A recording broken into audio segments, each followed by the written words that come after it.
रूस के वजीर खारजा सरगेई लावरोव ने बुध के रोज मॉस्को में रूस की पार्लियामेंट स्टेट डूमा से खिताब के दौरान चीन के अवाम को नए कमरी साल की मुबारकबाद दी। लावरोव ने आने वाले दिनों में शुरू होने वाले घोड़े के साल के मौके पर चीन के लिए मजीद खुशहाली और तरक्की की ख्वाहिश का इजहार किया। चंद ही दिनों में चीन के तमाम अवाम नया कमरी साल मनाएंगे।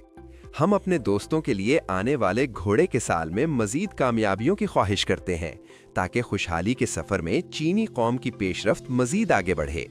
उन्होंने चीन को रूस का अजीम मशरिकी हमसाया करार देते हुए कहा कि चीन के साथ मजबूत ताल्लुक आलमी ताल्लुकात के पूरे निज़ाम में इस्तेहकाम पैदा करता है। उन्होंने कहा कि ये रूस की सरहदों के साथ अच्छे हमसाया ताल्लुकात के क़याम के स्ट्रेटेजिक हदफ में भी अहम किरदार अदा करता है।